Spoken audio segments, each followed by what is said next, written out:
That's important.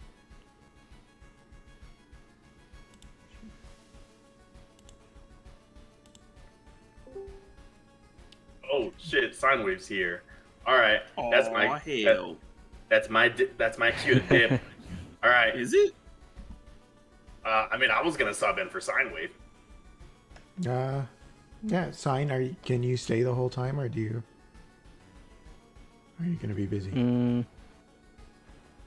I don't think so. So I think I can focus on this. Well, you'll be here the Am whole I time. audible? Yeah, I'll be here the whole time. Oh, okay. Okay. Are you doing your exam Am I audible, right by now? the way? No, I don't have an exam. Okay. Nothing happened in the end. Doesn't even matter.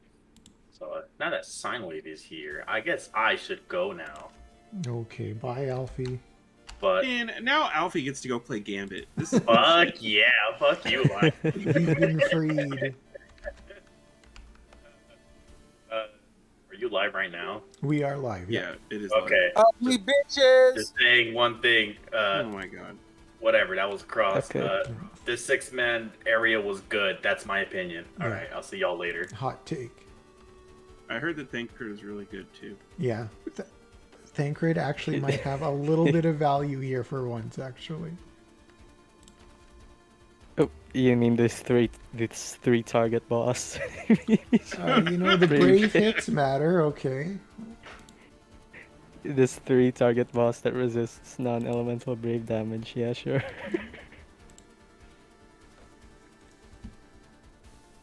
Well, hello everyone. First, thanks for stopping by.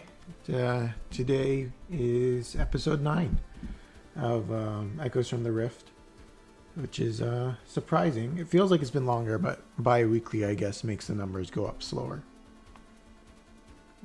Oh, hello there, Yoshi. And hello there, Tenkarflow as well. You know what? Let's switch to the live element. We've got a lot to talk about today. Oh, Eamon is here, and Mouse. The whole crew's rolling in. Oh boy. Let me fix these stream elements. Oh god. Okay. The MTV crew is all here. Alfie, no. So I'm noting Tenkar mentioned at the yesterday, I guess. Yes, 2 days ago. Live stream. Raw and Mino are Team Crevasse. Mouse and Blart are on Team Equinox. So we'll have to remember that for later. Wow. I really don't care about that, but okay. That's one of our topics for tonight. Yeah. We'll see if we get to it. Sure. Lots of people have talked about this, and I don't have too much to add, I guess. Just a couple like side comments about the whole thing. But I think we can get to team. There is no Team Abyss Honshu. No one likes Abyss. I think that's universal. Yeah, I don't like it. Not anymore. Yeah, so today we'll mainly be going over the new 6 Warrior Area 5. We might go back to the Paine IW if there's time to. It was a good fight. It's basically debuff and buff based, which makes sense because Paine is cleansing and dispelling. Cleansing and dispelling. But we'll go over Paine's kit a bit more when we do the fight because I'm actually bringing Paine. And I have her full kit. And we'll also be going over Balthier, who was the premier character with 6 Warrior Area 5. Twins FR also came out, and I do have it, but I don't have their BT, so I will not be bringing them. Although they probably would make one of the main gimmicks of this fight much easier, but we'll see what we can do. So 6 Warrior Area 5, it's the newest 6 Warrior fight. It came out just under a week ago now, and it's a triple enemy fight because the twins are being featured here, and all twins events must be 3 targets, otherwise why are you bringing the twins? So each of these bosses, I believe, has 200 million HP. Is that right, Sign? Does that sound about right? Correct. Yeah. Yeah. Yeah. And they are also, yes, main CPU on the right is very weird. Having the small CPU in the middle is a very strange design for this fight. The whole layout is very odd. Yeah, so the way this fight works is they put There's up... Yeah, go ahead. There's like 100 gimmicks going on with Yes, this fight. there's a lot of things going on with this fight. The main one for me that I consider like the most sort of intrusive is that at 90%, 60%, and 30%, they'll put up 3 waves of HP shields. Specifically, this golem monster will. And they have increasing both brave and HP percent thresholds. Did I try using Orin and Shadow together? No, but I did use Rubicante and Gladio together, and that didn't work out. So we have similar issues, Ra. Okay, so no stones in glass houses here. Okay, so you know what? We'll get into the fight, and I can sort of explain it while it's going on. Basically, the name of the game here is Brave Damage, which is pretty interesting. I guess that's their way of pushing the twins, because they do have quite a bit of brave hits, and they continue to hit like trucks.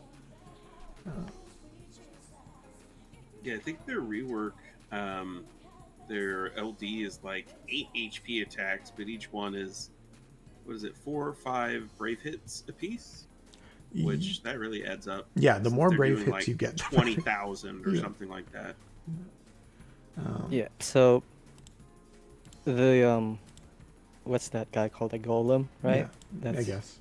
So this golem guy, all he does is he will put up these HP and brave shields, and it's 3 sets of them, and each set has a different absorb and elemental resist. I think the first set of brave shields was absorbs anything except fire, ice, thunder. Was that? And then the second was earth and water. The third was earth and wind. So you're kind of forced to use a bunch of elemental enchant on one character, or you have to use like Rydia or something if you really want to conquer that. Yeah.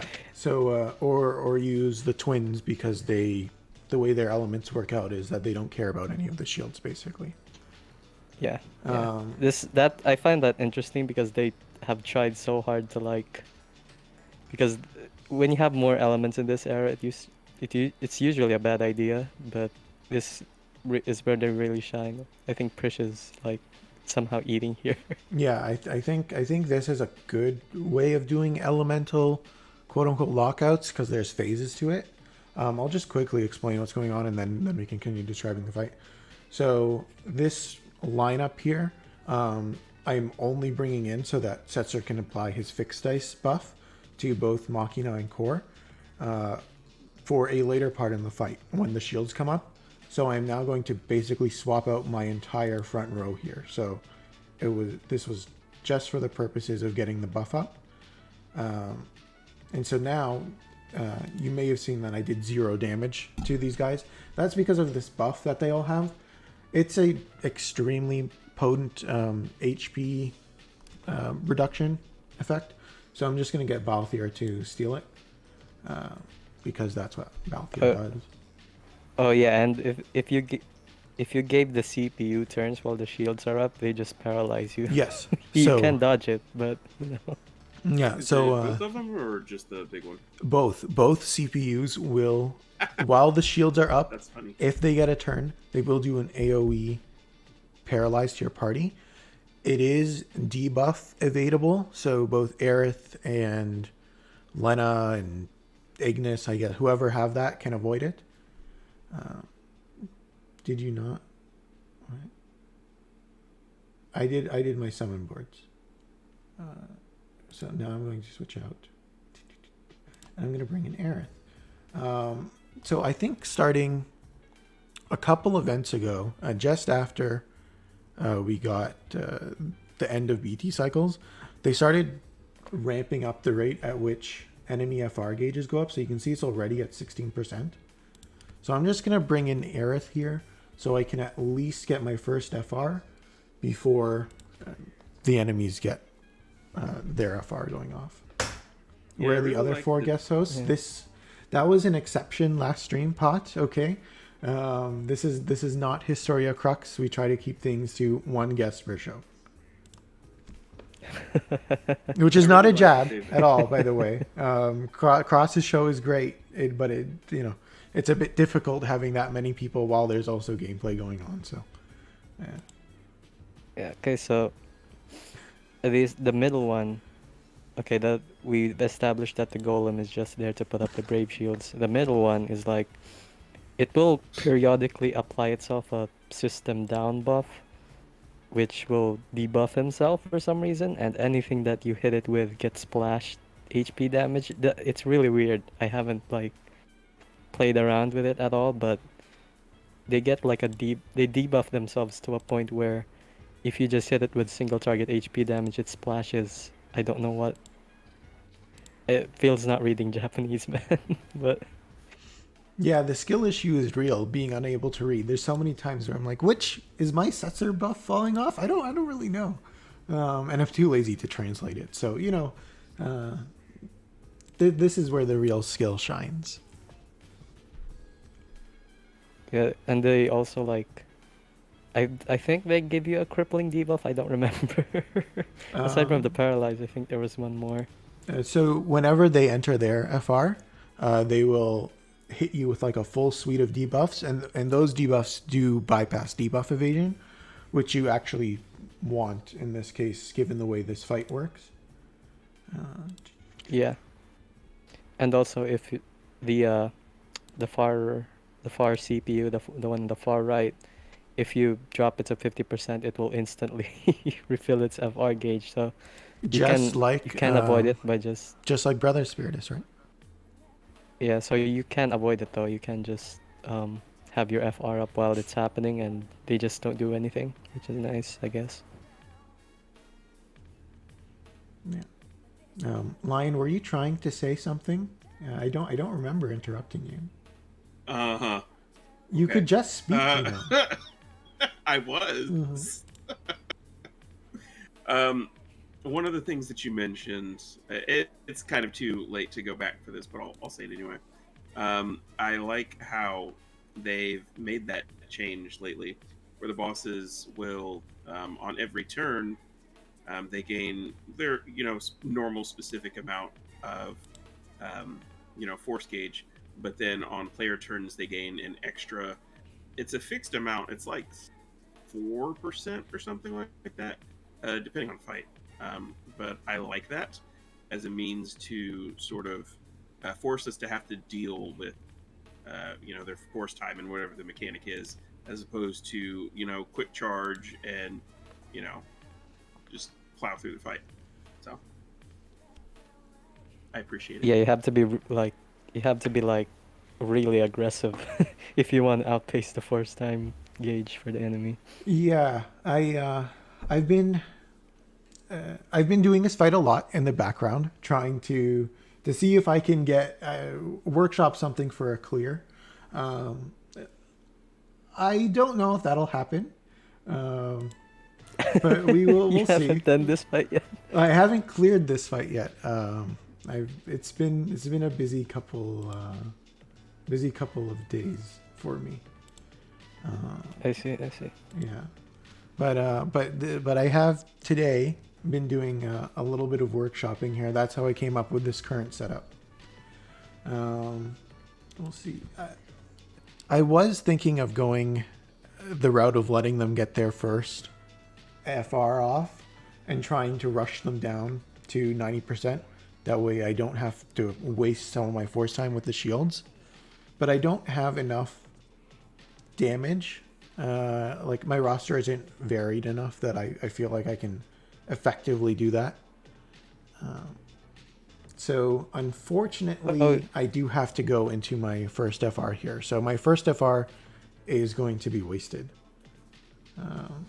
At least a lot of it. Oh yeah, if they use their force time, they get like a buff that gives them Rainbow Brave damage. So you can steal that. Yes. That so sounds fun. If you're not using Aerith here, and you have Balthier's BT effect up, it's actually a good thing that they get that buff, because the way Balthier's, and I guess we'll talk about it now, Balthier gets a BT. The main thing that I noticed that it does is it provides you with, whenever he steals a buff, he grants it to your entire party. So that's very useful in this fight, because once they enter their force time, they will grant, so the enemies will grant themselves a buff that makes them deal Rainbow Brave damage. So if you have Balthier in here with his BT effect, he can steal that and then apply it to your party, just like Setzer's fixed dice, except it's not like a chance percent, it's just guaranteed rainbow damage. Yeah, which is sick. I love this. I love that effect. Yeah. And it's any buff that he takes, he applies its effect to the whole party. Yes, any buff he steals is granted to the party. So normally this buff with the chromatic damage is just for one enemy. I think they all get it. Like each boss gets that buff. But it only affects them, is what I mean. Yes, yeah, it only affects them. Interesting. He also gets like a gigantic follow-up. Yeah, the follow-up looks really cool. I did watch BC's run of this. Has me kind of wanting to pull for Balthier when he comes to Global. I'm not going to do it on JP, but he actually looks pretty cool. Oh yeah, it also has like the follow-up also has like a debuff that just makes you do 0 damage. Stream That's is dead. That's cool. Can anyone confirm if stream is dead? Stream is still good. Okay, Raw, your internet died. My stream is not dead. All of my analytics are saying that it's live. Maybe not. Oh. Okay. Stream is dead. Why? I've been seeing a lot of creative methods for this fight. It's actually insane. Okay. Yeah, Stream is not that, dead. I had someone confirm. Okay, so I noticed that we will proceed. TreeVoid isn't using Seymour here, Yeah. which big mistake. Saw Alphano. Big shout out to Alphano. Whatever you're doing in the chat, fuck you for playing Gambit. Running Seymour with, I forget who the rest of his team was for this fight, because he's really good at doing a ton of brave damage. And so he's very good for bottoming the shields. That's the only way he can do damage. Really, he can't break game through shit. It's great. Fuck. So we passed under. Sorry to interrupt, guys. We passed under the 90% threshold, so they put up the first set of brave shields. I noticed I didn't equip Core's FR. We will proceed, but you have to destroy all 3 of the enemies, so each enemy's brave shield, before the next set of brave shields will apply. So unfortunately, Setzer was not able to destroy the middle node's sphere, so this is going to be another FR turn wasted. And you can see it broke just there, so once the enemy. Oh yeah, the FR effect is the one with the FR effect is like Jix, the Braska's final Aeon, where it will just heal after anything you do. They heal 80%. Yeah. And you can cancel it by doing a force attack that specifically does ranged brave damage and cleanses the party, and the enemies don't have to have any. The enemies must not have any buffs after the turn. So it's either Balthier or Mog. So I have tried using Mog, and Mog did not do it. Like, I used Mog's Echo, and it didn't get rid of the... what's it called? It didn't get rid of the enemy's force time. Okay, so two things could have happened there. It's either the shields and he were did up, cleanse so a the range debuff. brave. Maybe the shields were up. That's why you couldn't deal range brave damage. Something else. Or the enemies had a buff or something. I It don't- worked for me. I mean, I have it on video, so. Yeah. Oh, the shields can screw it up. So, like, even Balthiers then, I guess, would get screwed up because of the shields. Something else that Yeah. happened, but I'm not sure that you mentioned. Okay. The enemies, Fuck. and I realize I'm delayed a little bit. The enemies are taking a lot of HP poison damage there. What's going on with that, TreeVoid? Okay, so first we will discuss that I forgot to swap in Aerith. So this is a showcase of enemies stunning you. So whenever the CPUs act while the shields are up, they will stun you unless you have debuff evasion. I think So, you're gonna get soft locked. it's okay. Okay, we're gonna reset. You know, I didn't equip Core's FR, so I wanted to showcase that feature before I reset the run. That's what's going on here. Sure. Yeah, I just maxed Core's FR because I had issues with him doing rainbow damage. Like getting Setzer's buff up on him, and things were getting a bit clunky. So I just thought his FR allows him to do rainbow damage, so I might as well have it as a backup option. Because without it, he's doing ones. So not a lot of damage coming out here. Some interesting calls that you have here. Calls are filler. Okay. I don't have enough call variety here. No. Some interesting choices. Yeah. Neon doesn't work all the time here, right? Because they absorb fire for certain Yeah. shields. Sometimes. Yeah, they absorb fire at the first. They absorb fire on the second and third shields, Right. so she just kind of dies. Yeah. However, I have heard probably 3 or 4 different people. I've seen them posting runs of people taking advantage of Jagrin and his whole shtick. So he seems to be a pretty successful Rainbow, character yeah. for this one. Yeah, this is a good Jagrin fight. Use Minwu. Yeah, this is- People this is did like- use Minwu cross. There is a Minwu Yeah. clear of this, which is extremely impressive. I could not Every do that. Minwu clear of this fight is incredibly innovative. Yeah. Okay, so Good movie. I should mention one of them. One of them involves using him purely for his FR as an off-turn driver, and the other two characters having an earth and fire enchant. with like 8 and core and Minwu, and the other two have like a Gao LDCA, and the other one had a what was it, a Lulu LD call, which was insane. The other one involved using Luna Freya's True Water enchant and then Rydia's LD call debuff, and I'm like, what the fuck is happening? Minwu starts shaving the shields like, what's going on here? Yeah, people are getting very creative with this fight, which I really appreciate. I am not one of those people. Maybe if this was a GL stream, I could get a little bit creative, but I'm a bad player, and JP just exacerbates that point. So I'm trying to do as much meta synergy carries as I can just to get the clear here, because it is a don't tougher see- fight anyways. I don't see Queena in your party. So that's actually an interesting point. So a lot of people on day one were saying that Queena is required for this fight and it's impossible without Queena. Queena actually has a little bit of an issue with this fight because while you can blow through the HP shields that they put up, you actually can't kill the enemies unless you destroy the Brave Shields. And if you push through all the thresholds, the Brave Shields don't go away. So you could in theory, get them down to 1%, and then have 9 back-to-back Brave Shields to deal with.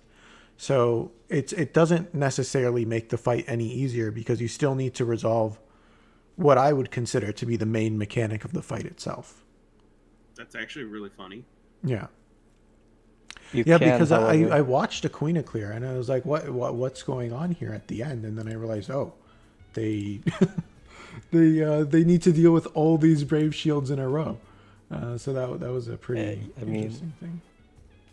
I mean, you can, however, use Ultimecia and use her gravity to Brave Shave. Oh my god. It does. Did it seem pay you to say that? Maybe. You can use. I really love this fight because, first of all, it's hard. Thank God, it's been so long. Second of all, this is the kind of difficulty that I really like. I like, Divine, Pandemonium Spiritus. Like that's my favorite JP fight before this one. And it was specifically because it was so hard, but you have so many options that you just kept running the fight over and over again. Like, I love that. I love when fights have that quality of, like, replayability. And this fight definitely has that. Yeah, I don't know. I've run Pandemonium Spiritus once. It feels a lot more restrictive than this fight. Just the way it ends. The way it ends is actually really, like, it's really, like, funny. It has to be a very tight damage race. Like, every HP damage up call should be there. Like, there's a lot you have to keep track of by the end.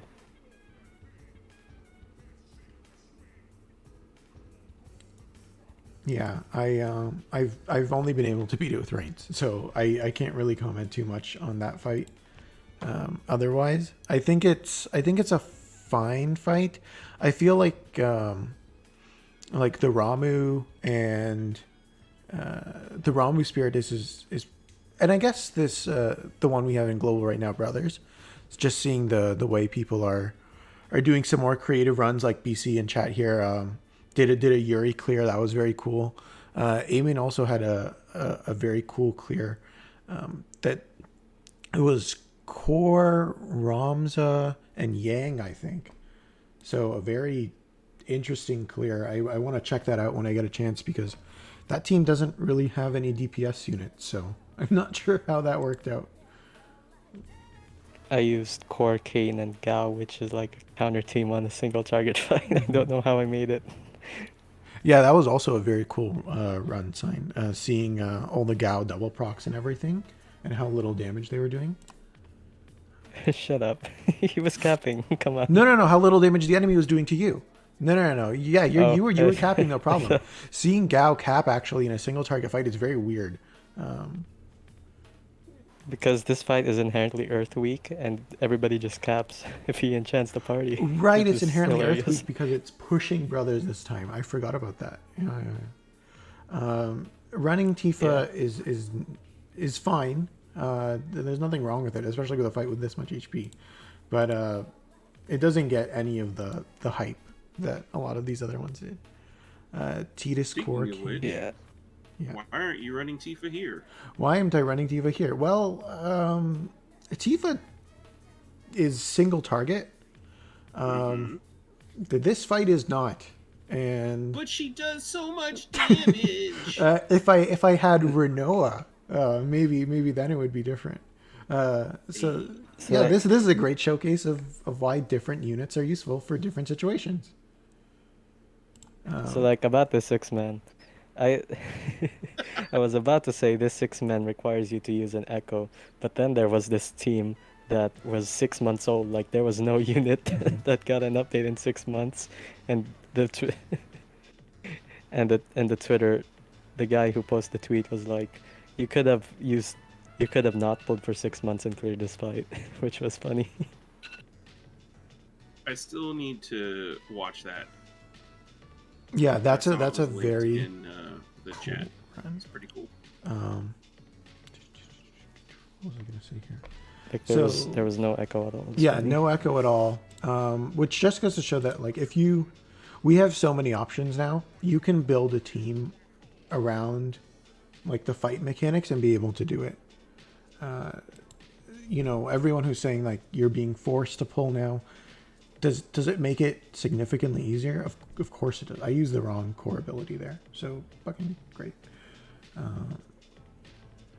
But yeah, like you don't have to, you never have to pull in this game. This game is too easy to like need to pull the banner unit to be able to clear the fight. Did you? People did, are getting filtered. Like No. like you can really see that. Didn't. Oh, no, we did not explain the HP poison going on. Things got interrupted. So I believe once you clear their debuffs, get rid of their buffs, they apply a debuff to themselves. That's my understanding of how the fight works. And when that happens, that's the system. yeah, That's the system down debuff. Yeah. and that makes it so that they get an HP sap to themselves, basically rewarding you for doing the mechanics. Oh, don't they get like HP regen too on something? That's why it's an offset. They do get HP regen if they have one. There's some buffs, JP's in maintenance. I was gonna say I can't. Okay, well, Shit. this I'm not kicked out of the fight, so we have to clear it here. Okay, that's I fine. got kicked out of the one I was trying to do. No, okay, that's fine. It's fine. We're still going. We're still going. Some old bullshit. Yeah. Oh shit.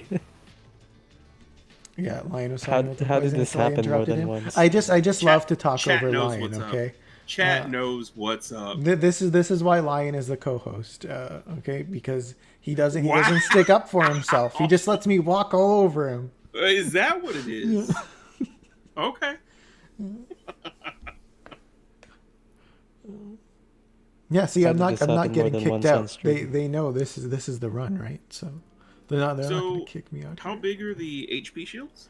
So they're increasing in damage or increasing in shielding. So I believe it's 200, 300, 500 at every threshold.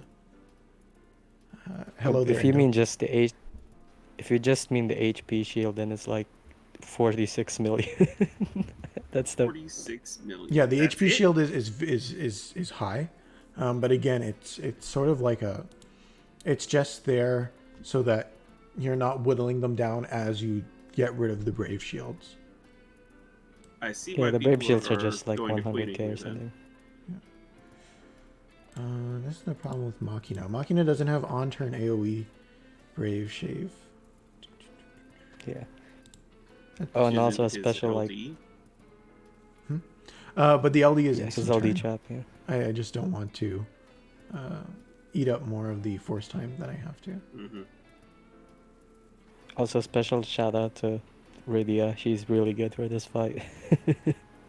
Yeah, if I had Galeth, I would probably do a Rydia run. But I just don't have too many evasion units. Yeah, because she just kind of cheats through it with her super water imperil. Finally, that thing is like super useful. Because like the enemies absorb, like the enemies don't like absorb water every time, Yeah. but if they do, Rydia just makes them weak, just forces them to be weak. So like, you can just brave shave a lot, easy. So now that the Is this- brave shields are gone, when the CPUs function, they will no longer do the AoE paralysis. So I'm going to swap out Aerith now so I can echo with Paine here. Is Yeah, this that's a the good idea. first time that Rydia's gimmick has actually come up in a fight and been like useful? Well, it's not really her gimmick, because it's like you don't need the forcing of the water imperil. It's just that water isn't one of the water is one of the elements that works with most of the shields. At least that's my understanding, right, Sang? Water. Okay, there was only one phase of the fight there was only one phase of the shield where it would absorb water, where it wouldn't absorb water. So like, every other element like gets fucked by the shields at least at one point. So forcing water to be weak just doesn't let that happen. Also, bless you to whoever sneezed.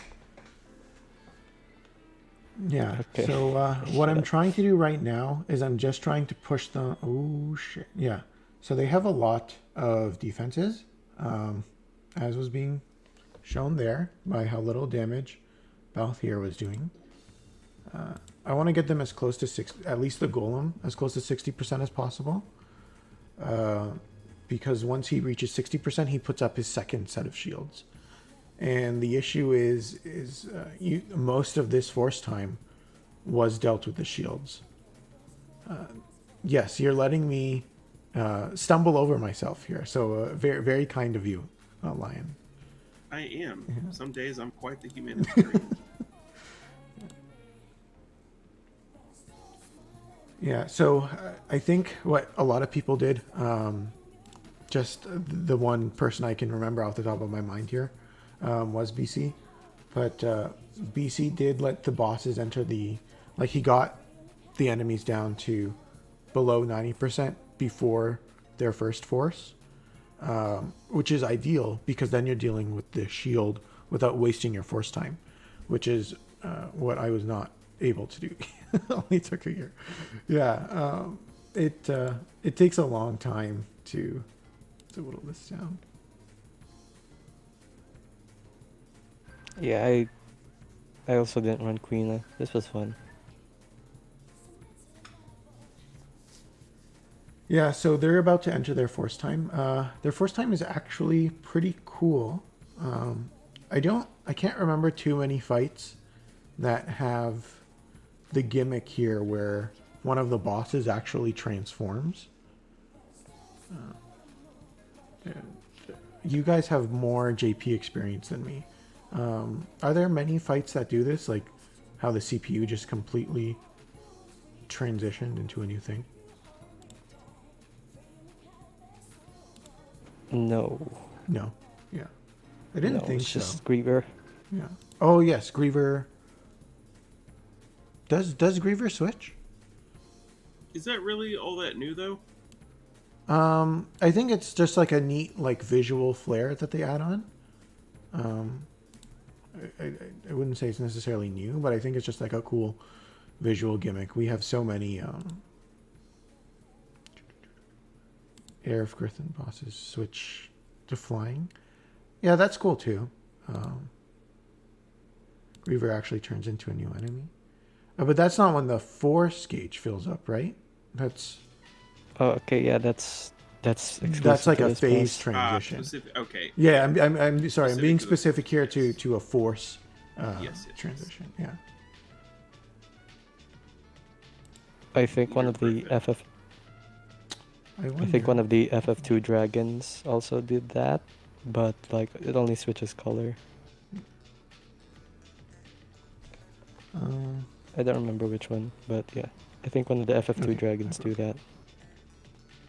So this is Paine's BT effect. I can't remember if I did it in the last run or not, but one of the very cool things about it is just like Paine's LD, it has different positional buffs, or different positional effects. So what Paine does, I believe, when she's on the leftmost side, is she'll grant your party a quickening buff, which is a stacking buff, and once it hits 3, I believe, it gives that party member 1 or 2 free turns. So it's kind of like a free turns, but like on a pulse or an oscillating frequency. So it's not fixed like Luna where you get it all at once, but it just sort of comes in waves, which I think is pretty cool. When she's on the right side though, which is the current position here, she has a very powerful effect where every I believe it's every action. You get 1 turn of HP silence, which is Yeah. it's self-explanatory in how powerful that is as an ability. The fact that it keeps increasing in duration is what makes it so incredible. Yeah, like I've seen it. Yeah, I've had seen it go up reach to like 26. 32 turns. Yeah, it's just crazy. If it was something simple like, oh, you know, it inflicts it for 1 turn, kind of like Camelot, it wouldn't be anywhere near as strong. But I think the only clear I've actually sat and watched was BC's, and I remember at one point it was over 30. I don't remember how high it was, but basically the bosses weren't acting except for brave attacks. Very potent. Yeah, the only way to stop it is like cleanse through it, which is it's so funny. The enemies literally cannot HP attack you. Yeah. So right now there isn't really much I can do because I need to get the bosses out of their force time to push them down to the next threshold. So I am mainly just stalling functionally until I get to the next force time here, where I will use not Balthier's FR and then echo with Balthier, so that I can cancel the enemy's force time. Yeah. Also, wait, what was I gonna say? Setzer is a god. Yes. Setzer is really good here. He also has a ton of brave hits just naturally in his kit. Like his LD and Freeze Joker are very good at breaking those shields. Yeah, if you just use LD, like it's an instant shield pop. Like it's so good. I'm pretty sure I just kept him in party for like spamming Freeze Joker just to get rid of the shields. Since the enemies don't take any brave damage while the shields are up, are they immune to break? They Or aren't. can they still be broken by things that force a break? Yeah, they should. Yeah, they can still be broken because in previous runs I had run Jack Garland, and he was able to get them into negative brave as long as he broke the brave shield. He was able to do that. Oh no! While the shields are still up, like who forces a break? Yeah, like if Ramza did a if shout, it would break it. I believe so. Yeah. But it wouldn't break the It shield. should. It should no, because the shield is a fixed amount of brave damage. It has nothing to do with their bravery status. So much for that workaround, guys. Yeah, that would be. That sounds cool though. A way too easy way to deal with the mechanic. Yeah, that sounds really cool though. I kind of wish they added that just for a little bit more leeway for this fight. Yeah, non-blue, no. Okay, listen, Cross. I'm poor. Okay, I only have so many resources. I'm a new player. I thought you said there's no the new player pools. resources in this game. Indo asks a good question. Yeah. Does Setzer's EX also do the job of breaking shields like the LD and Freeze Joker? No. So it still does decent damage, but it has nowhere near the amount of brave hits that both Freeze Joker and whatever his LD do. Yeah, because his EX is like how many hits was it? 8 brave hits, and then does a bunch of HP attacks in a row. There's no brave hits in between, so it's like just 8 and then more like 6 HP attacks. So Yeah.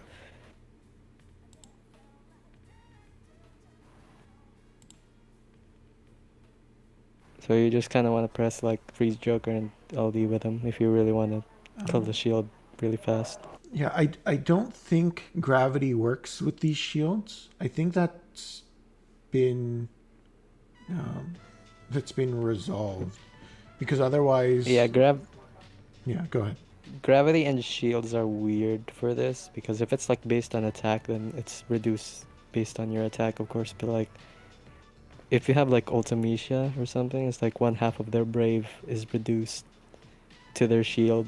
Like that's and if they have like 0 brave and then you use a gravity attack, you shave 0. So it's a gravity and shields are weird TLDR. It might be, and you said that they absorb elemental damage of various types. Yes. Right? So depending on which set of shields they're on, if it's on the first, second, or third wave of the shield, they absorb different elements. I can pull it up. No, not necessary. Okay. So, in theory, what you could do if you wanted to try and galaxy brain this is hit them with an element that they absorb to skyrocket their brave, and then gravity them. If you don't imperil them first, sure. It's absorbed, so like Yeah, exactly. if you want to imperiled, give it's them a the no. brave for you to gravity it.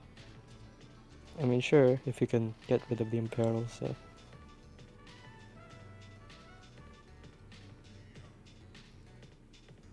I don't think it's worth it though.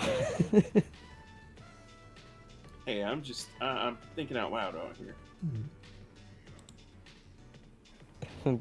I'm not sure how Xdeath performs in this fight. I just know they have like such a thick attack down that Aerith couldn't do anything. Yes, the attack Probably down performs really badly. is ridiculous.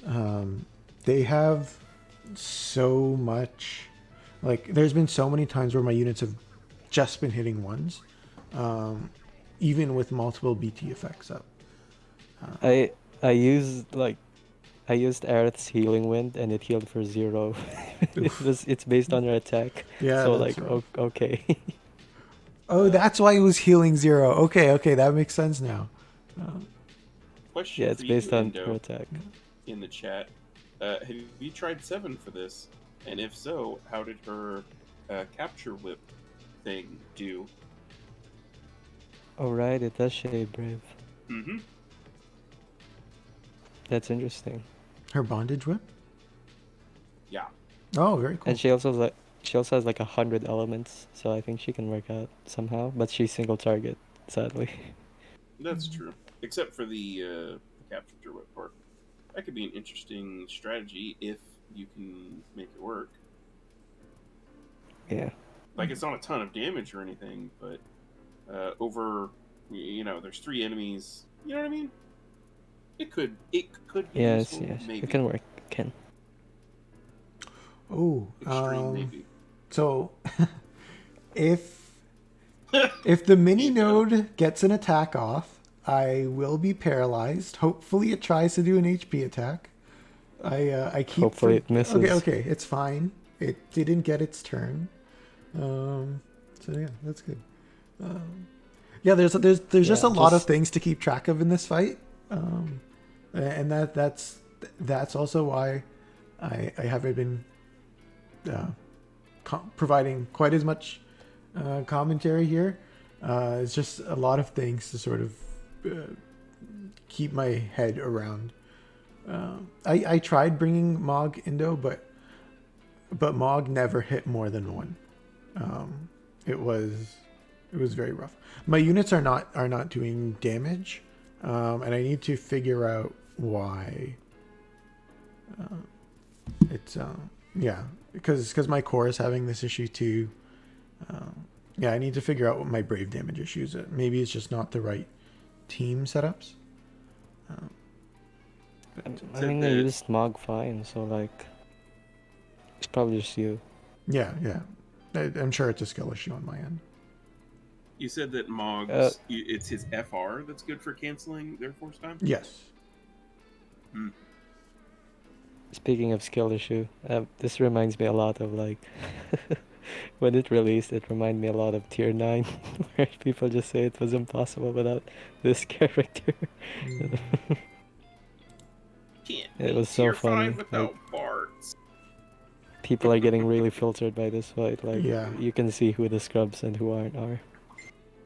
I mean, like core is like amazing for this fight, and it helps that because of the maintenance going on, it's because we're getting his BT next. I think tomorrow or the day after. Like very very Yeah, soon. I'm we will excited. be Like, getting yeah, like tomorrow, I think. Yeah. Speaking of which, apparently you mentioned a lot of people are getting pretty mad about this fight and calling it bullshit. Thoughts? Um, I it just shows that people have no iota of creativity for some reason. Yeah, I think I don't. The fight is long, and it has like a rhythm to it in terms of like burst shield, burst shield, burst shield.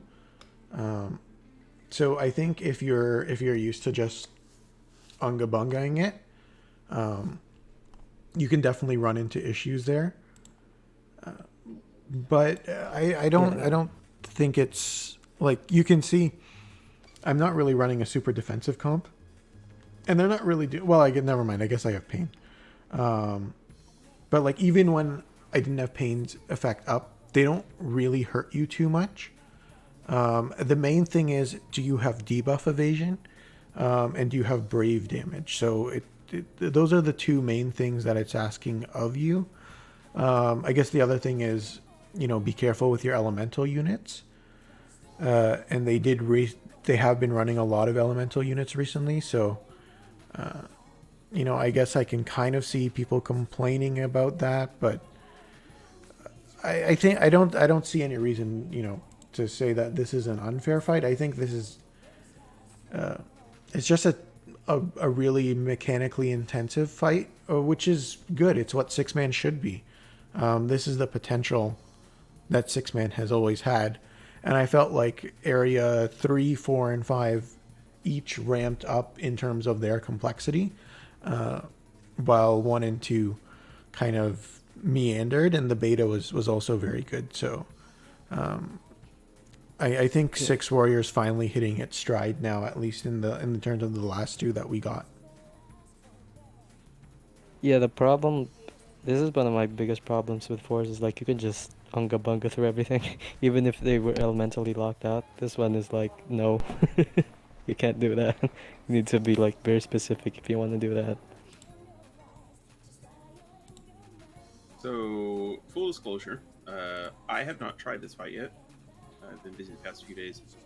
But all of the whining and complaining and, hey, this is really hard, you can't just, smash your way through it, etc., etc. That's got me looking forward to doing this. And it's the first time I've really felt interested in, like, content in the game in a while.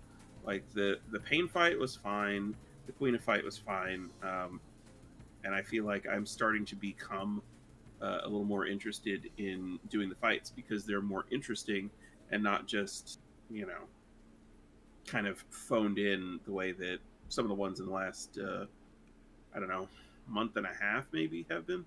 Well, I would say this whole month was good. Like the Hell House was when I was like, okay, I see you. Mm-hmm. Okay.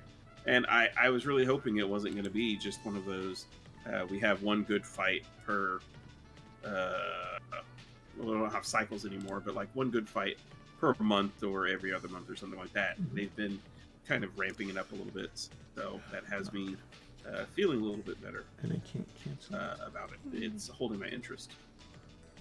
Yeah, it's really like every fight just kept doing things right for me. Like the first one, my problem with the Hell House was like it was too specific. It was only like Aerith and Minwoo, and it was really hard to like get rid of the effect otherwise. Zach could the do second one, yeah, Aerith, Zach, and Minwoo, and the second one, which you can actually do a lot. You could just let the turns pass and do whatever. You just had to deal with the 1 brave damage part, and then the instant break, which is also very interesting. And then the third one, which was, what was the fight? That was Paine IW, which was not as specific, but it was also like nerfing your damage. And I find those like the interactions with the force just keeps getting better. Because in this one you have to be like really creative to like get rid of it, but at the same time you could just let it pass, and it's very easy because there's 3 enemies. Yeah, I also like what they've been doing with buffs and debuffs, and I know they've been doing that more because the last two characters were both Paine and Balthier, who are buff and debuff based characters. But I hope they maintain that even beyond these two fights, because it adds a lot of intricate. Like, it makes you bring more things in your roster. Like, I didn't have Paine built at the time I did the Paine fight, so I brought Mog instead. I just for like sure. when they ask for more things going on, and yeah, I'd agree with you guys that all the fights we've had have been good so far. I hope they keep this up, or I hope that this is leading towards something.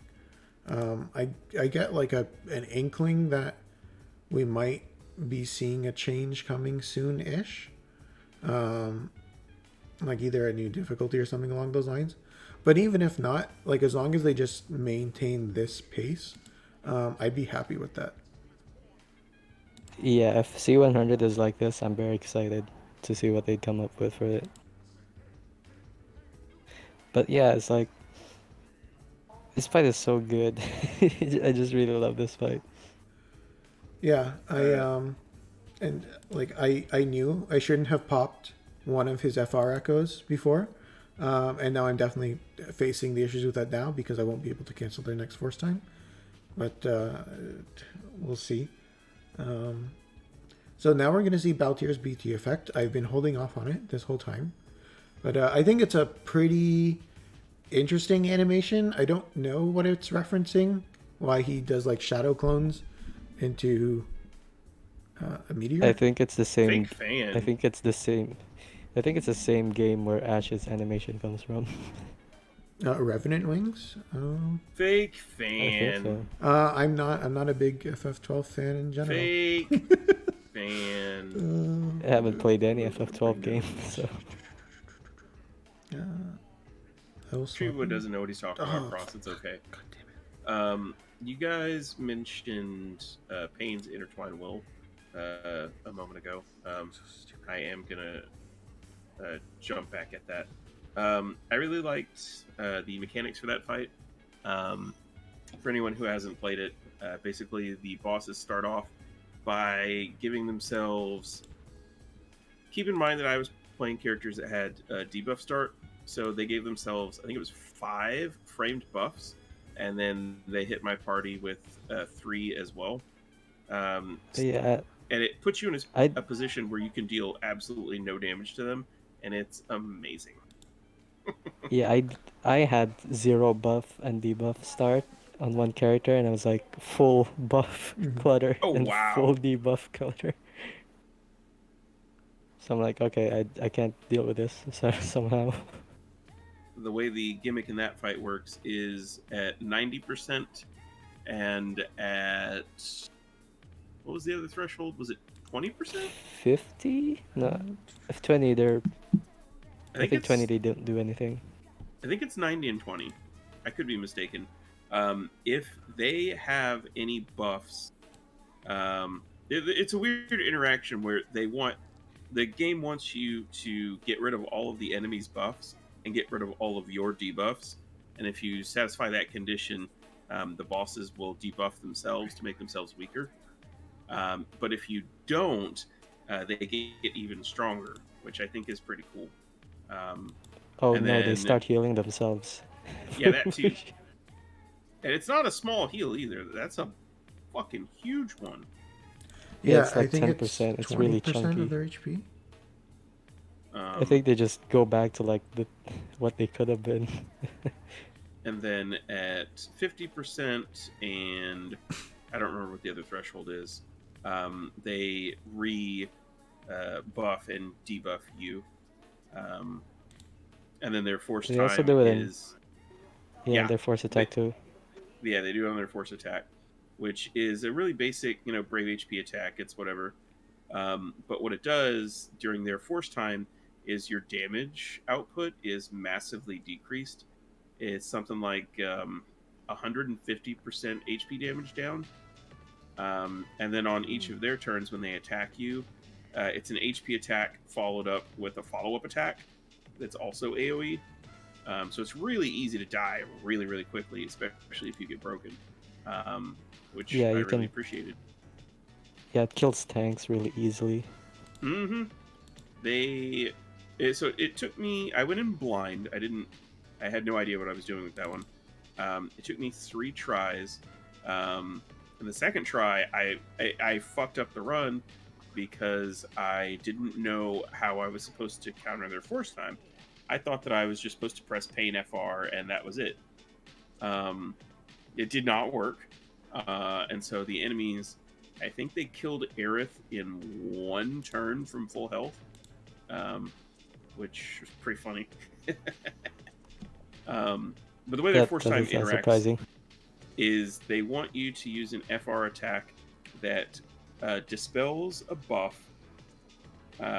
or cleanses a debuff. But I think it's supposed to do multiple of those things at the same time. The wording on it, when I looked it up on Compendium, was really fucking weird. But I found the most success. The team I ran for it, I ran Aerith with Paine and Seymour. So I would leave the debuffs that they would hit me with up. I would get rid of their buffs with Seymour's LD to start with. And then I would just Paine FR, because her FR does have a cleanse on it. And then just go from there. It was really, I enjoyed that fight a lot, because it was a nice like balancing act, and it wanted you to do things that were kind of counterintuitive to what you might normally expect, like, you know, leave the debuffs on you and stuff like that, which was neat. What did you guys do for the fight? This forced me in a very compromising situation because I did not build Pain. So I'm like, how do I clear this ticket mission? Well, I just had like Pain, Fusoya, and Rubicante. And I had Rubicante with an Ico LD call and let the other 2 die so I could just solo it. Yeah, Does that work? That was a fun... It does work. It's a funny experience. How do you get around all the debuffs? I let them get turns so they get rid of it. Naturally, and I also had debuff Wow. evasion. I had debuff evasion because I used the other characters as call slaves. Wow. That was an experience. That's some ingenuity right there. Sign is great. at doing Rubicante that. does so much damage. Yeah, he's amazing. Yeah, if you guys aren't subscribed to Sinewave, what are you doing with your life? Mhm. Besides avoiding Final Fantasy II. I probably should have recorded it. So it was really helpful. It would have been a lot helpful for people that were struggling with that, like I was. I keep wanting to try and solo things with Rubicante, because I think he's really fun. Yeah. I think he's fun. I don't find soloing very fun. That is also true. That's fair. Yeah. On the other I think hand, also, it's- I think I did the same thing with the COD ticket missions because my COD was not built. I just let COD die and then I duoed it with Reno and Orin. That was there you go. okay. And I You know, an I Orin guess are it such a works good for pair. Rubicante too. Yeah. I appreciate that it's so hard to kill Rubicante thanks to his Bosch effect. Yeah, and also his AA, just he was not taking any damage. It was so cool. And he kept getting broken too because he couldn't get any Brave refund from his HP attack because he just does 0. So it's like until those buffs get off of the enemy, Rubicante will keep getting break delayed, which is worked out. I mean, yeah, that's what you want, realistically. Yeah. It was pretty brainless. I mean, I don't think TreeVoid would have come up with that. Just saying. No. I mean, execution-wise, it was Rubicante, pretty like... Mog, and who was my? I think Aerith. And that's how Pretty I got solid with that team. fight. core. Why did you steal? So we're not gonna meet turns here. The turn count is 65 turns. So is it tight? Not really. It is something that you notice, like obviously by the fact that I'm not gonna meet it. But I think like if you do things well, like if you don't do 4 FRs like I'm doing, it shouldn't be an issue. Yeah. Yeah, like I do you really remember how long or roughly how many turns your run was? Sorry. With a Rubicante? Sorry for this fight for the 6 warrior. Oh, turn wise it was 30 something around that ballpark of 30. So I didn't really mind the turn count that much. yeah, Did you pass it? well, I'm at 54 of 65. Oh no. I'm about to enter what needs to be my final force. So we'll see. Yeah, this is your last chance. Yeah. You have 10 turns. This is what I really like about recent Echo fights, like the Hell House fight. I actually used like This Machina damage. like the recent FR Echo fights, like in the Hell House fight, I actually used Anacrosis FR because it just fit my team comp a lot better. And then I used Aerith's FR Echo just to cancel the enemies. And then the Queen fight actually used Dorgan's FR effect to give the party an instant break effect, and then used Rubicante's magic FR to like fulfill the magic instant break FR condition. And then for the Paine one, I just used Mog, and then Mog only as an echo, but I used like Celeste's FR instead. And then for the 6 warrior quest, I used Core's FR, but I just used Mog's FR to cancel the echo. So it's like you use an FR to like fit the team comp, and then you also use an FR to cancel the force. I really like this concept. Yeah, that's the first time I started messing with that was the last 6-man for Vivi, where I was activating. I don't remember whose force time it was. It might have been Renoa. And then I would cancel with Vivi. I was like, wow, this actually works. This is a really nice concept mechanically, that this works because it really opens up your team building options like a lot. Yeah, because you can because some FRs are like good for canceling but are not good for your party composition, like Aerith's. Like, oh, you mean Balthier? I mean, yeah, I guess like His thing is for really, Balthier, really specific. Shut up, yeah, Cross. it'd be really It's very specific, hard. but it's just good for canceling. Yeah. I think Mog's is up there too. Alphino makes a great point. If you had used Seymour, he would have covered all of your damage needs in half the time. Mm-hmm. You know what True. else helps? Not letting Awakening fall off. On Machina. Wow. So you're like the JP Raw Life BC. JP Raw Life. I can't read. JP Raw Life is so funny.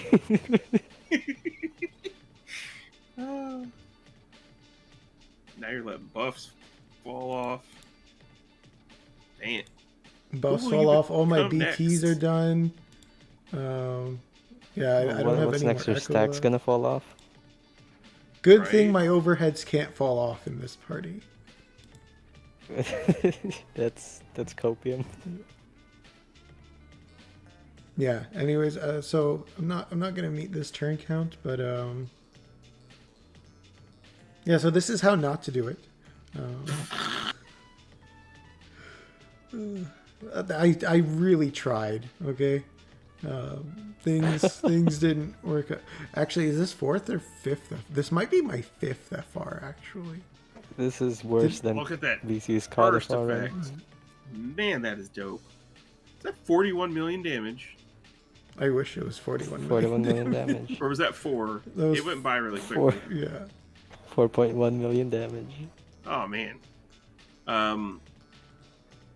One thing that I think would be interesting kind of going forward is the idea of, and maybe this would have to be a new thing, like a new 6-man like area 2 maybe, or not literally area 2, like a new act or whatever. But if they started doing character lockouts, so that your choices here mattered a bit more, it would provide a lot more challenge, and it would give you incentive to kind of go back and do re-clears and stuff like that. Which on global looks like we're getting a new Crevasse, which a lot of people have been talking about. I had to really reach for that segue. Nice transition. Nice transition. Yeah, right? Ryan. It's good. It's good. It matches the quality of the gameplay. First off, Where's Keeping he on going with brand. Where is he going with this? And then it just went, oh. yeah. So a lot of people, there are a lot of thoughts, but one of the I don't even want to call it a hot debate. It's just it's not even a debate. No, it's just a point of discussion. Crevasse versus Dare to Defy versus Equinox. What are your thoughts? Sine Wave. I really don't want to start this. Why? I don't know, I just feel like this is such a useless topic. But anyway, I like D2D the best. That's all. Say that again. I like Dare to Defy the most. Why is that? Equinox is just... Okay, friend units. Come on, man. I just... Yeah, that's I fair. feel like that was too much. Also, Equinox had like 3 endgame fights and then like 4 really mid ones. Like, wasn't there like 3 Lufenia pluses and only 4 Lufenias? I think Was it there, was like- 1 Chaos, 3 Lufenia, 3 Lufenia plus, or that could have been Crevasse. no, that was the Crevasse. structure of one of the two. That was Crevasse. Yeah, see, I like that it's new, but at the same time I don't like it's just 3 endgame and like 3 filler. Like, I don't like that. Mr. Equinox Ken. was the one that was all Lufenia, but there weren't Lufenia Plus didn't exist at that time. We've had multiple Equinox. We had one with Garnet that did have Lufenia plus. Yeah. Wasn't that Crevasse? Yeah, that's... We had both. With Garnet, we had both, an we had Abyss, both. an Equinox, and a Crevasse. Yeah, we had all of them. Like, every one of them. Man, I forgot So, if yeah, I this just- existed. Yeah. You and BC, Yeah, so you're just in these mind don't- bubbles. I'll Yeah, save my just so- opinion for later. Yeah, just so depending on how many endgame fights there are on Equinox, I think it's like... If there's like... If every Equinox fight was endgame, then I would be like, okay, this is probably the best one. But if it isn't, then it's just, it's just kind of dry. Like, and the Crevasse is... I like the idea. I feel like it's just too overwhelming. It's probably just a getting used to thing, but like... I don't know, it's just like... I don't like that it has a really low skill floor. Because like... Okay, whales get the perfect score, but your perfect score does not matter. Who cares? But like, if you just wanted to get all the rewards, you could just meta through it. And I'm like, I don't like that either. Like, I don't like that you just can meta through it and then just like brag on Discord about it. Like, I don't... If you try to perfect it, it's just so overkill. I don't like that. And so, probably worse than Equinox to me, in my opinion. Because with Equinox, it was like you either do it or you don't. And I feel like Dare to Defy is like you can do it. feel like Dare to Defy is you can do it or you don't. And also the skill for is really high. Like 7 fights of endgame. And if you don't complete all of them, you're just kind of dead. Oh no. All my elements aren't working. Just 1 second. I'm gonna my switch over to the God. debate. Oh my god. Let me get this. How do I? Not everything is a debate. It's a fun. It's My just a gameplay is over. conversation. Okay. It's We just lost. a conversation. How do you It's just a copy things across conversation. elements? There are no winners or losers in conversations. Paste. Okay. Yeah, so Cross. Okay, fine. I can't sign you're here, but I can't figure out your graphic in time. just put guy on there. Any picture guy. Yeah, I agree, Mouse. TreeVoid, what are your thoughts? Okay, so I only really have one thing to add for this whole discussion, and I guess it has to do with like my side job within the community here of being a challenge creator. I don't. So I can between Equinox and Crevasse, I think there's a good discussion to have. I think asking for D2, I don't understand why you would ask for Dare to Defy when it's the one piece of content that we can do ourselves. So I just like, if we're saying of these 3 event styles, which do you like the best? Then I understand saying that you like Dare to Defy the most. If we're saying what do we want the developers to implement as GL content, I don't understand why you would ever ask for Dare to Defy unless it's just for the rewards, because it's the only thing in terms of challenge content that we can do ourselves. We can't do our own Equinox and we can't do our own Crevasse because we can't create our own fights, and we especially can't do our own Crevasse. That because is we a don't do good our own point codes. because I don't. Okay, because I personally just value. I don't value that much of the how fight is original. I value a lot in content is that what I value a lot in content is that it makes you think of fights differently, and Dare to Defy is like the best at that. Right. Because the other fights just are new fights. They're new fights because of new force mechanics, new orbs. So it's like you don't actually look at the fight that it's originally based on and be like, oh, this fight was actually really hard. I just realized it just now. No, because it's a different fight. So it's like what I value is that it makes you think of fights differently. I feel like it's an opinion thing. Right. No, and I understand. Like that's why me and Eamon and yourself do the Man to Void series, right? Our challenge content. That's why we created it, so that we can do it. So I just don't understand why you would want the developers to dedicate time. Like, and again, I understand the argument that it's easy to do, so it doesn't take time for them to do it.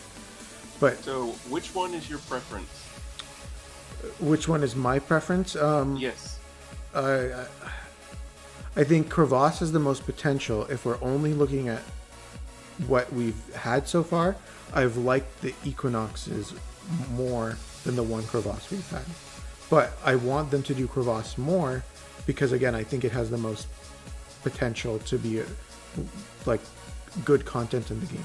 Ra was mentioning this on the live stream, but Equinox isn't really a game mode, it's just fights. Crevasse actually has mechanics behind it other than just the gameplay in and of itself. So that's why I ideally would like Crevasse the most.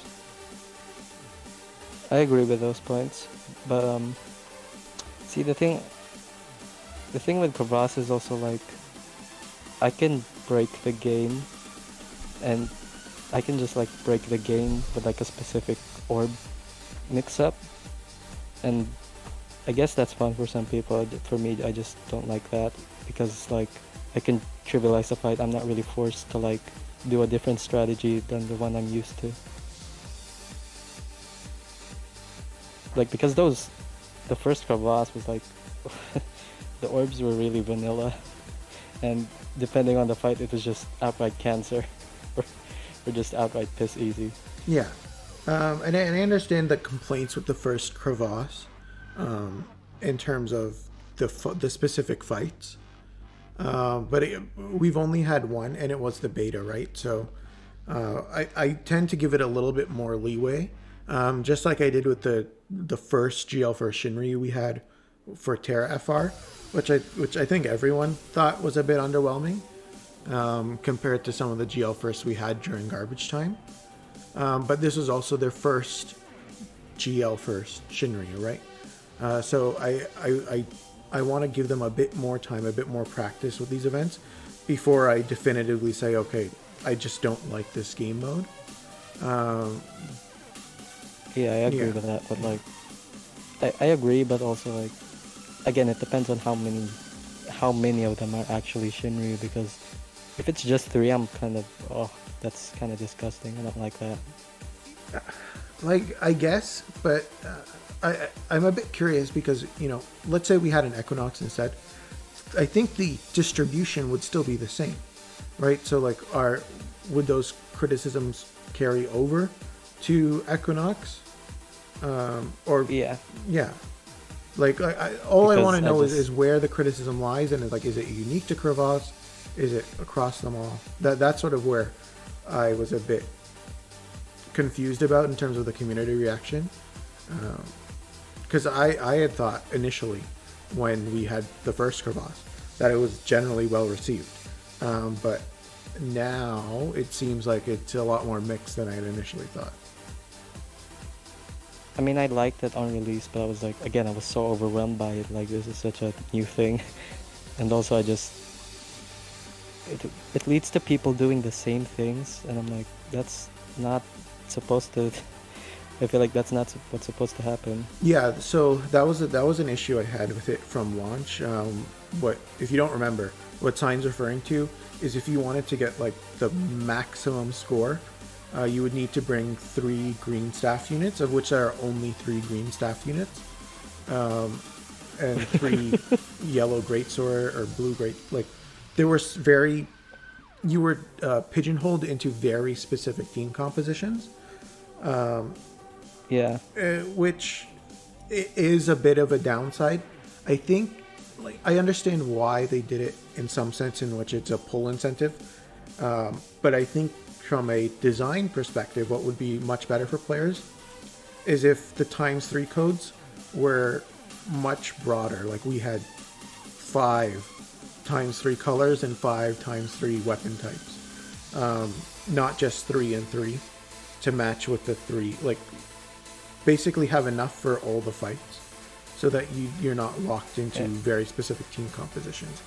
Or instead of making it either color or weapon type, make it by game type. Like 3 FF10 characters or 3 FF15 characters. Like something like that, I think is a lot more interesting. Yeah, that's what I didn't like about Crevasse, is that compared to Equinox and Dare to Defy, it's like, in Equinox and Dare to Defy, you can be very creative, but at the same time you get the same result as anybody, you just won. But in like Crevasse, it's like, you have to do this specific person to like be perfect, and it's like, okay, like I just don't like that. It's because like it leads to people like saying, okay, I want to perfect this, I need these 3 specifically. I'm like, oh, that's not very good to me. Yeah. Alfie says, yeah, bring 3 FF Tactics characters. Maybe the next one will be Thunder God Sitter Delita. Let's get on that copium train. And then also, yeah, Mouse does say max score is optional. That's true. I think Goose mentioned this to me, but like, it's an issue like with the design of the system. If it's score based, which inherently means you want to get the highest score, that's how scoring systems work. And if the highest score is not the most fun, that's a bit of an issue, right? There's a common saying that like players will optimize the fun out of a game. I think this is one case where by optimizing your teams to get the maximum score, you are optimizing some of the fun out of it. which is a bit unfortunate. That's just this kind of thing, because if you want to perfect the fight, you had to do what everybody else is doing. Like, no. Yeah, Why there would was I a do that? little bit of variance with some of the other colors, like blue greatsword. I think we have 5 or 6 options, so there was a little bit of variety there. But yeah, I agree overall that I think it was just a bit too restrictive on the maximum score side. I think if you weren't aiming, so the maximum score was 428, and the score required to get all the rewards was 300. So there was a large gap there. I think if you Also, were I don't just like- aiming for the 300, you could have, like, you can have a lot more interesting teams, and it's a lot more fun. It's just, again, the way they designed it with the maximum score left a lit. It needed some work, which again, it was a beta, and why I don't mind it coming back, because we've only ever seen it once, so I'm very excited to see what it would be. Would Crevasse be better if there were no? Yeah, same. Yes, Uzumaki. I agree. If there were no ×3 nodes, I think it would be much better. I think ×2 Also- and ×1 is good. Sorry, go ahead, Simon. Also the weapon codes are obnoxious as fuck. Like, not all weapon types are not created equal. Like, why would a greatsword mean just as much as like a whip or something? Yeah, No, bring that shouldn't 3 be the whips. case. Like, bring 3 whips should just be max score instantly. Yeah, exactly. If you're able to do Quistis Rydia 7, you win the game. You deserve this. It's like, yeah, like throwing should not be equal to greatsword. Like, they should quantify it, but like how many characters have it or something.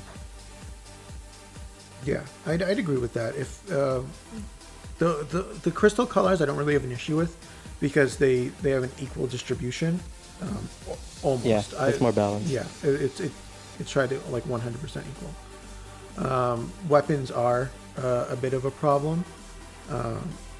Again, I think if you do games, is there an unequal distribution in games? Obviously there is, like tactics or FF1. But I think that's it's a more equitable approach to having fights be interesting. Because then people could be like, oh, I did an FF2 run, or I did an FF7. Like, it brings more discussion to the table than just, I brought Garnet Zonde Strago to the fight. Yeah. Yeah. So I Also, think... it's like, Yeah, go ahead. it's gonna get worse because it's like, we have ultimate weapons now and they actually matter. Yeah, I mean, we had also... was it before C90? It was... I think it was right before wasn't- C90, right? No, Garnet got C90, Garnet right? got... Oh, okay, Okay. yeah. So we had, like, baby Ultima weapons. Yeah, it's like, it didn't really matter that much because Yeah. it was still kind of garbage time at the end of the day. Yeah. So we'll see how it goes. Again, I'm willing to give it the benefit of the doubt here. And I guess we'll see what the general reaction is as well to Crevasse here. I think the main point why I brought this up was, again, just to bring up that I think having the discussion between Equinox and Crevasse is fine. I just find it a bit strange to bring in D2D into this. Again, that's because of my bias as a challenge content creator. But I just don't see the need for it when we can do it ourselves. Again, the biggest merit that I have, I mean, the biggest advantage to me of D2D is like making you think of the fights differently, and it's 7. That's a lot of fights. Yeah. Well, it was 7 for that month, but like it could have been. It varies on the month.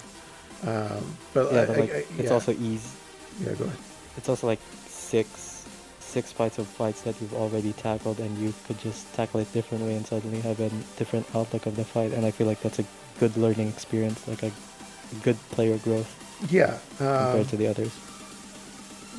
Yeah, I mean, I think we'll talk in circles around this point.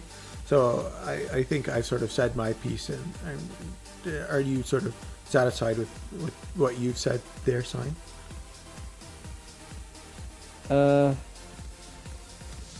You also said that why not just do a challenge run, and I'm like, I want the scrubs to experience it first. Okay.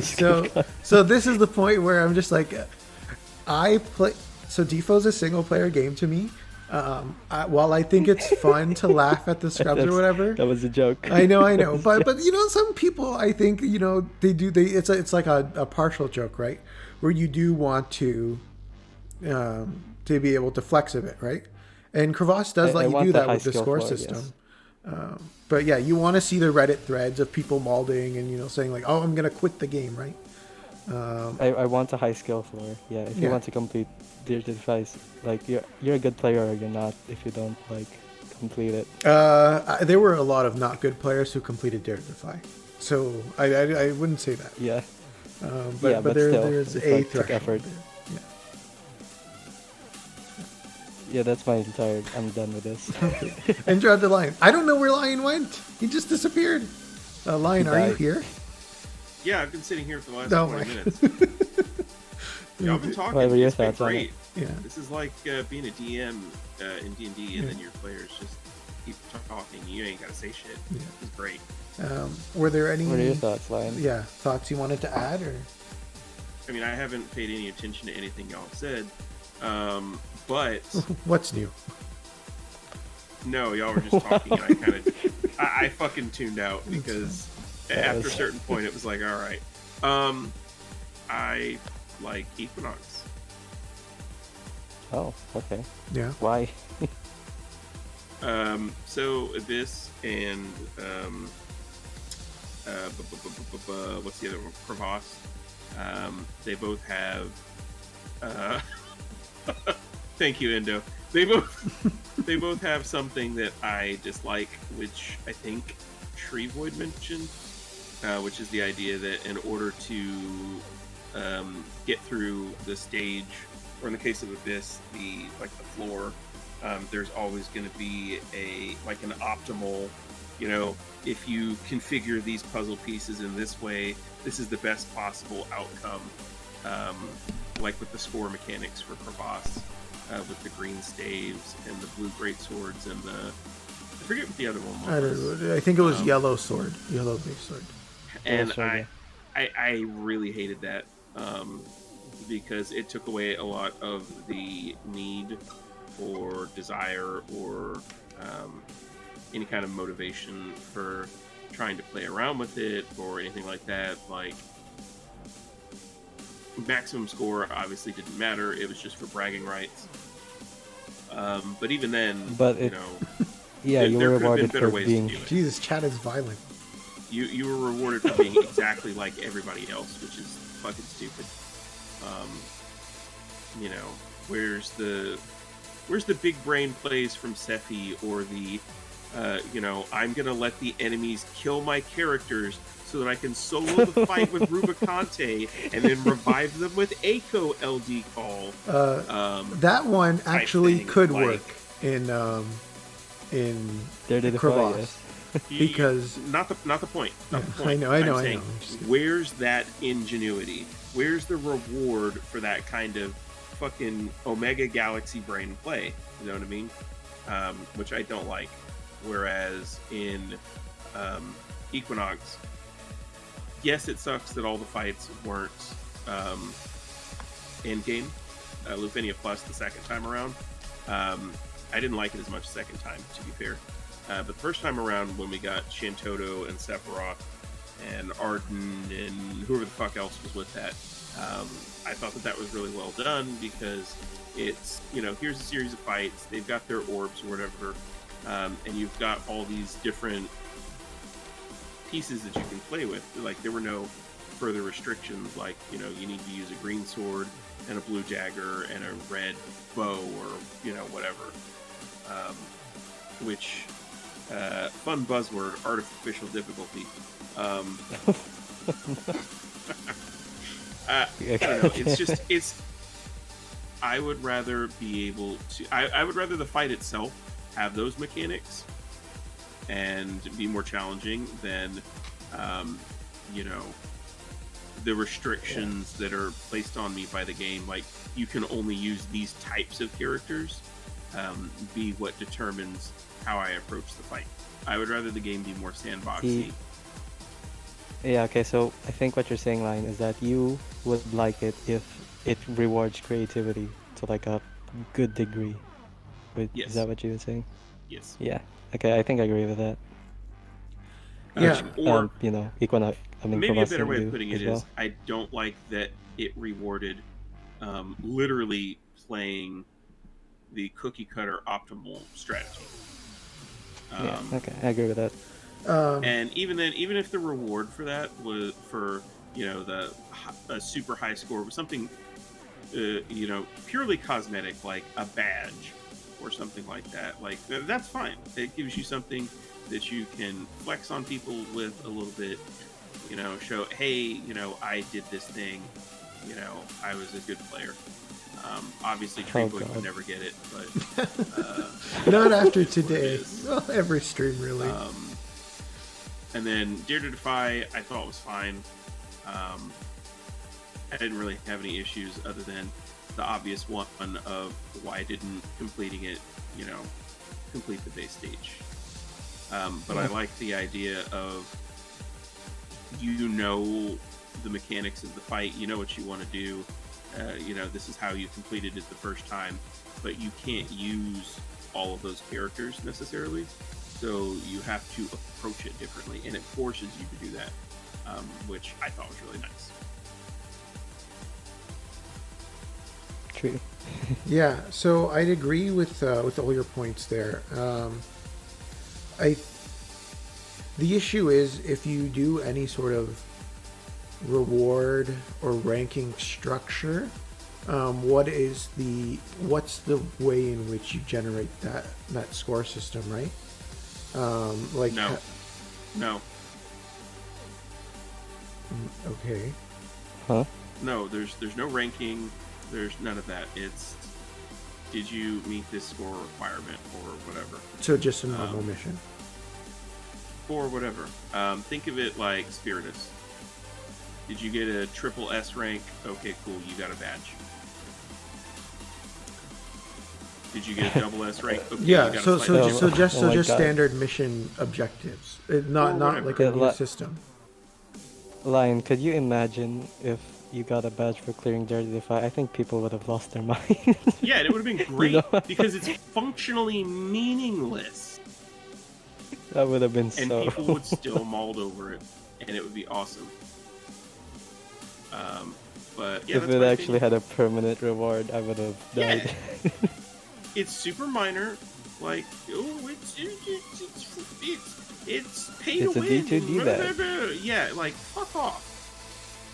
This has no effect on anybody. Come on now. Yeah, it's very strange. Well, I guess in a way it's strange because a lot of mobile games or gacha games, they have like weekly or monthly PvP or whatever, and if you win it, you get a title that says like second season first place or whatever, like garbage that doesn't really mean anything, but you get something. DFFOO gives you absolutely nothing. So it is kind of weird. I see no issue with them implementing it, other than obviously the shitters will bitch and moan the whole time. But that's why it's good. I'm a big fan of something that Genshin does, which is they've got the name cards. Or like in Destiny, you've got emblems and shaders and stuff like that, which it's meaningless. It has no gameplay effect, but it's a way of saying, yeah, hey, I did this thing. And it also makes people pull for whatever reason. Yeah. And that's win-win. Everybody wins, except for bad players. Yeah, and they should let you buy those badges with paid gems too. Shut up. No. Stop that. Yeah, Stop that right now. Then you could just wail if you're bad at the game.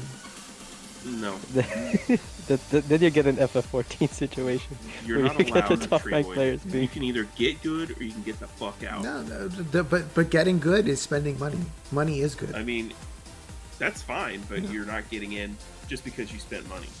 You can have like a dollar sign under it to show that you didn't actually earn it. that you This is wailed not the U.S. for. presidency. There's not going to be any of that. Yeah, it'll be like You the get an gold FF14 amounts situation, in I don't care. FF14. No. It's like you got the top ranking players asking for help and like, why are you here? What's your purpose? Yeah. Alfie's got the right idea. Day one raid completion emblems. Exactly like that. Exactly, Something yeah. that's a limited time thing, and you can earn it and say, "Hey, yeah, I was there for that thing. I did that." That's probably a bad idea though, just because it's gonna incentivize crashing the server.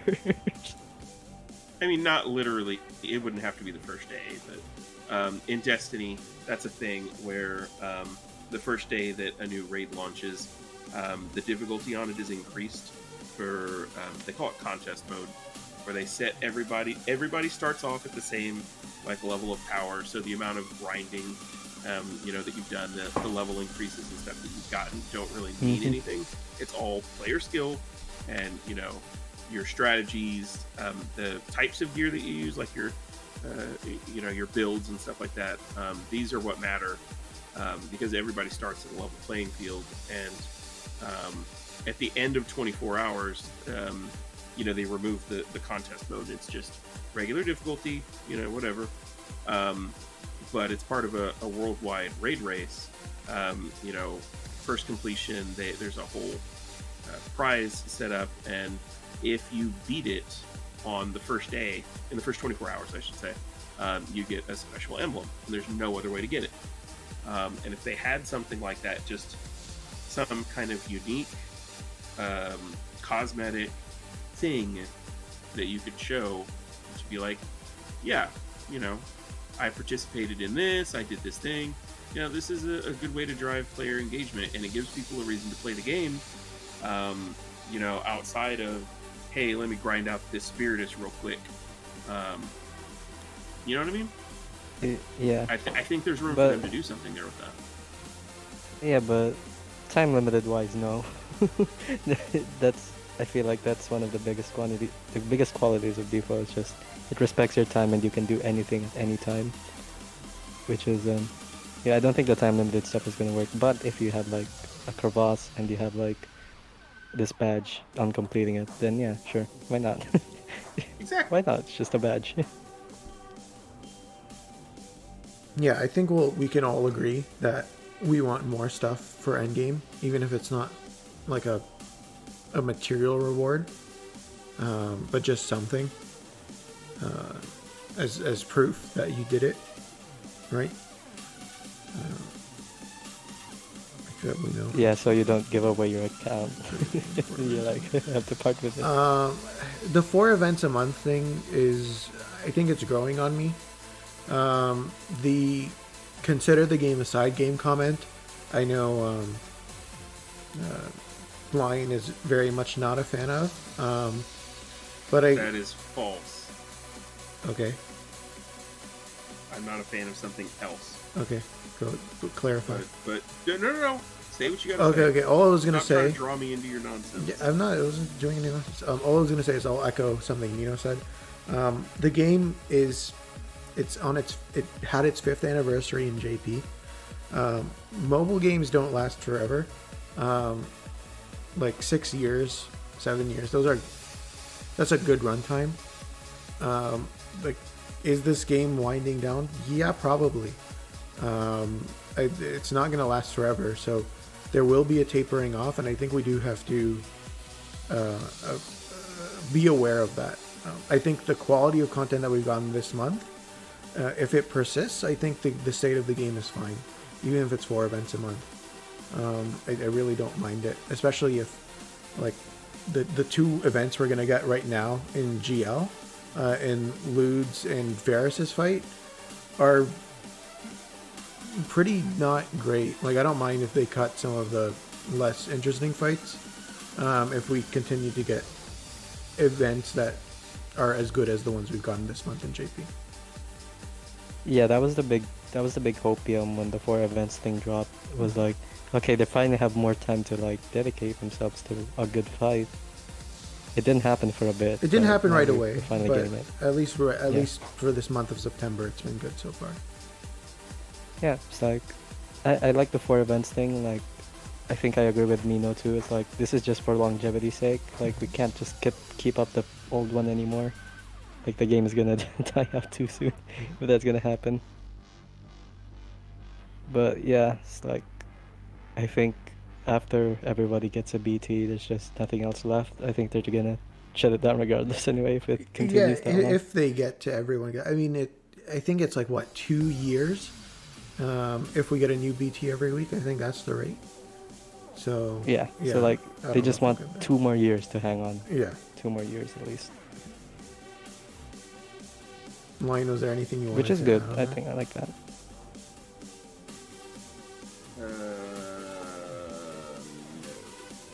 Okay. Not really. Okay, so I think we've all said our piece on Dare to Defy, Crevasse, and Equinox. Yeah, so I think on that note, we'll wind down the show.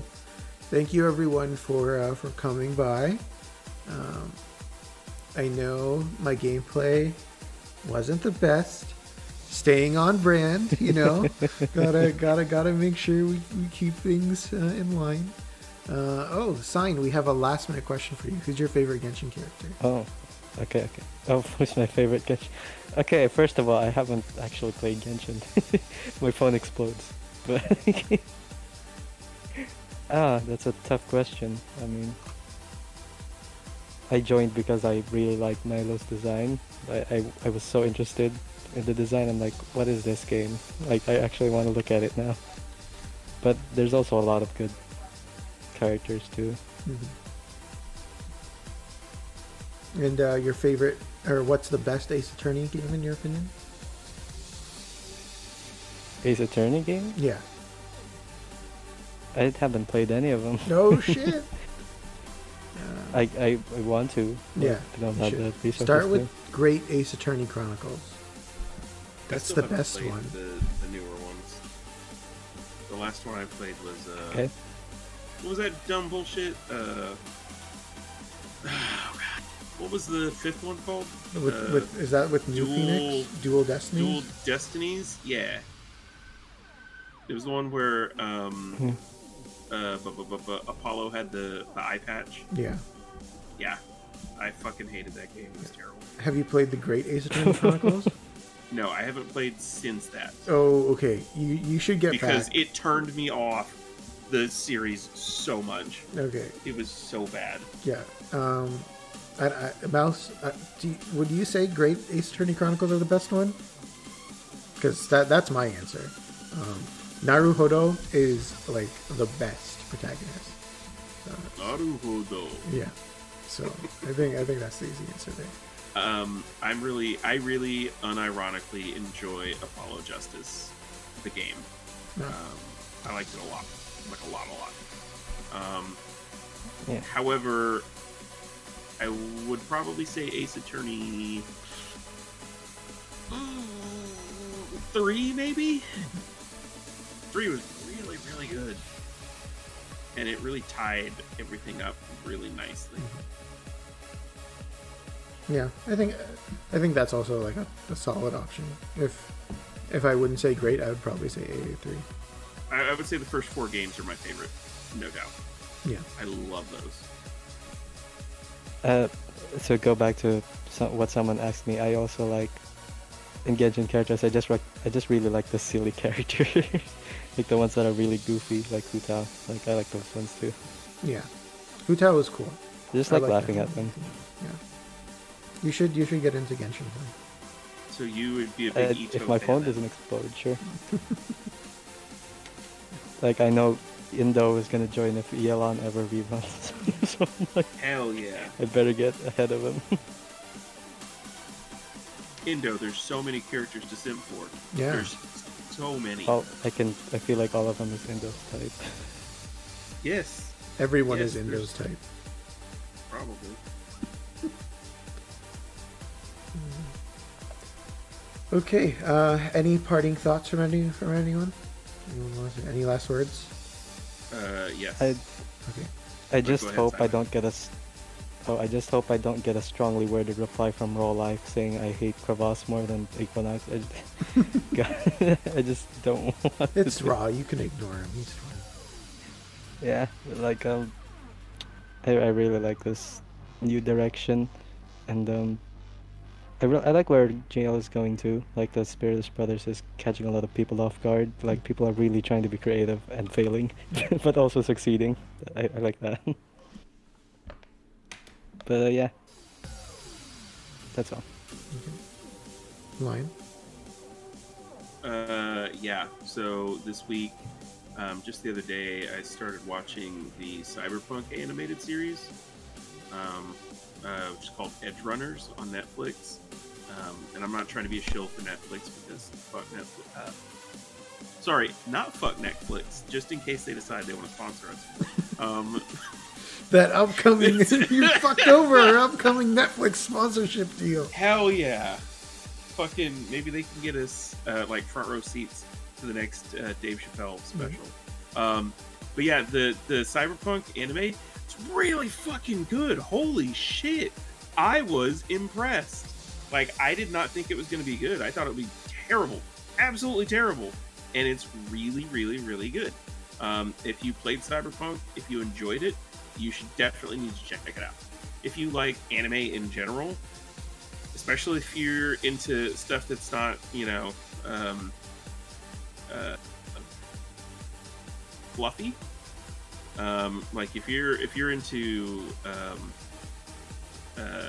stuff with lots of fighting and stuff like shit like that, you're probably gonna enjoy it. I've seen people get literally blown into pieces, and it's great. The animation is really good. The voice acting in English is fine. It's really good, and it's what I'm gonna be watching as soon as the stream ends. Cool. My parting thoughts here are yesterday, The Legend of Heroes Trails from Zero came out on Steam. If you're a JRPG fan and you haven't played the Legend of Heroes series, you should get into them. They're all incredible games. Mouse can sign off on that. I know there's a couple people in this community who are Trails fans, but yeah, there's never been a better time to jump in. Almost all the games are localized at this point, except for like some of the very new ones. But yeah, it's always good to jump in, and now especially is a good time to jump in. The Zero game, it's a duology. They're considered the best one in the series by most. So like, jump in now if you are interested in good quality JRPGs. Yeah. So I think we've all had our parting words. So thank you again, everyone, for stopping by, and have a good rest of your evening. Make sure to check out TCC tomorrow for the non-toxic one and only podcast of the DFFOO community. Have a good evening, everyone. Yeah, they're not cowards. Yeah, Y'all take it easy. Subscribe to Sinewave. Yeah, subscribe unsubscribe from TreeVoid. Yes. And y'all have a good evening. Good night.